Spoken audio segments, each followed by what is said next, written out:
weird fires. They don't behave like regular fires. There's something going on there. Patrick Connolly, firefighter, went into building 7 in the side door here. I think he's the one that left the door open.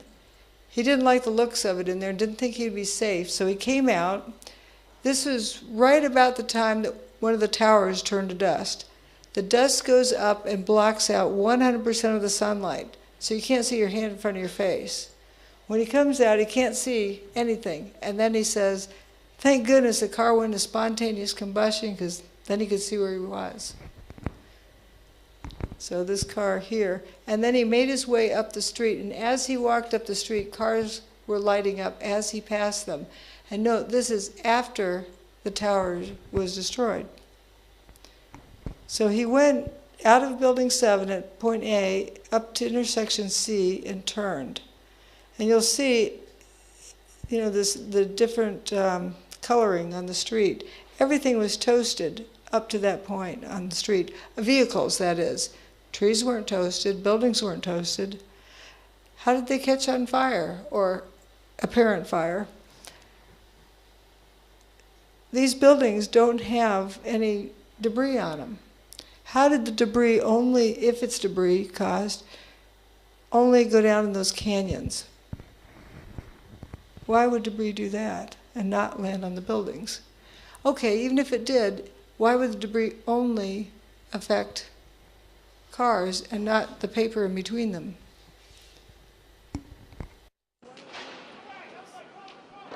Here's the firemen going for lunch.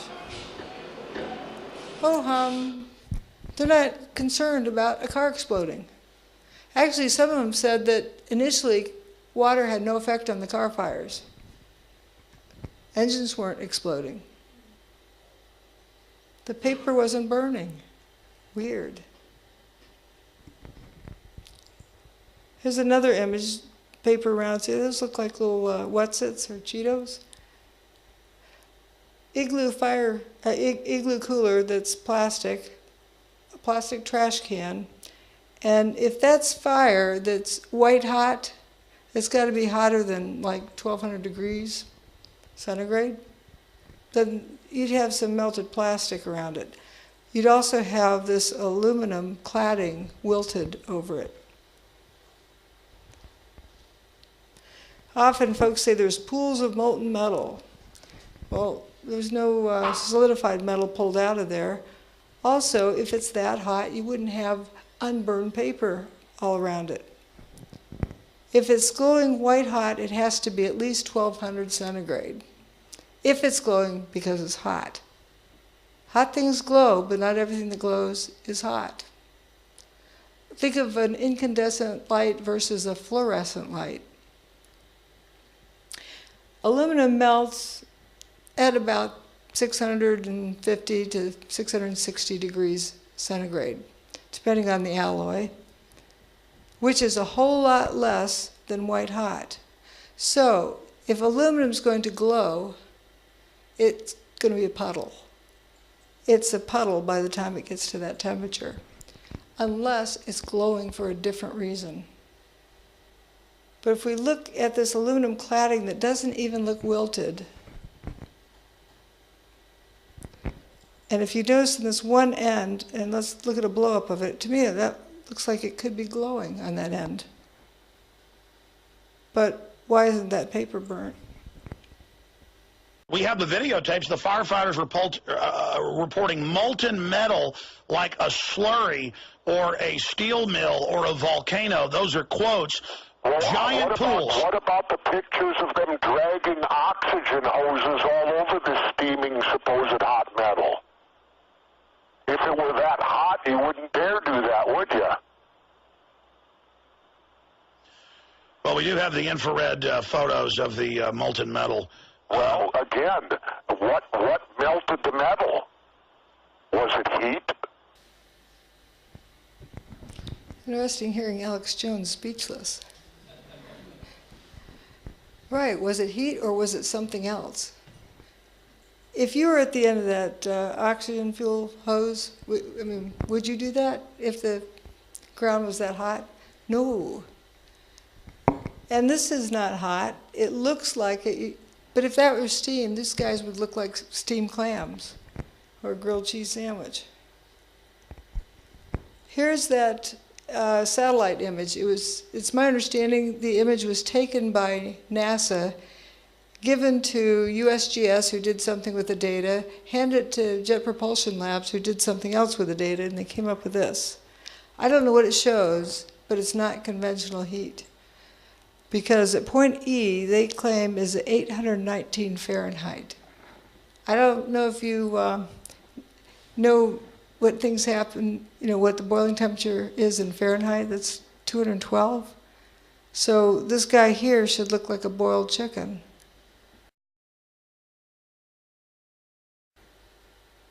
There's building 3 and there's water in front of it. A water main broke that afternoon. It didn't boil, explode. Let's look again. All this unburned paper. This is West Broadway, which I call the swamp. Look at these toasted cars. The trees are not toasted. The buildings are not toasted. The traffic lights aren't toasted. Only the vehicles. Wonder why. So here are more vehicles being toasted. This is that intersection C that Patrick Connolly walked through when cars were lighting up. This picture here is the same, except with different contrast, so that you can better see this fire on this, or apparent fire on the side of the van. What's burning? It's on the side of the van. And these little Cheetos on the ground. During the cleanup, here's some apparent spontaneous combustion.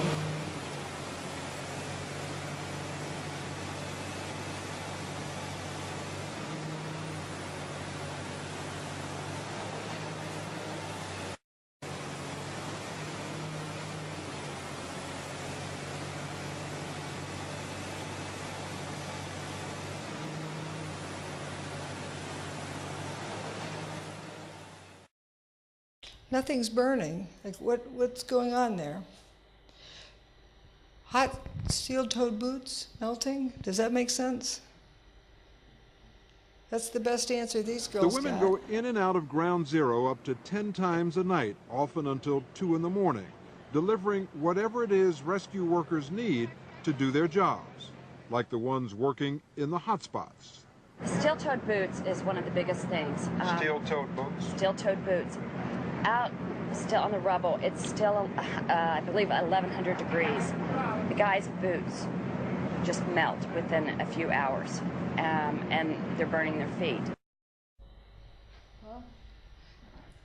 There were no reports of burned feet, but at a minimum, if my steel oven is melting, the turkey inside is more than well done. Does it make sense that these guys are walking around on a grill that's 1,100 degrees Fahrenheit? These girls aren't material scientists. They're engineers. They're doing the best they can. That's the best answer they were given. But what they are telling us is that something weird is going on with boots. Boots are coming apart. They're disintegrating. Why? Mayor Giuliani thought it was 2,000 degrees on the ground below him. I don't think he's a material scientist either. There were fires of 2,000 degrees Fahrenheit below the ground. I could be standing here and you could be standing there. And I could be describing to you, Governor, the site. And then a fire would break out in between us. And it was just by luck or the design of God that we weren't killed. Just where was he? But he's not trying to look like an idiot. That's just the best he can do with the information he's given. That's what we all do. But 2,000 degrees, something else is going on. Something else is causing this apparent spontaneous combustion.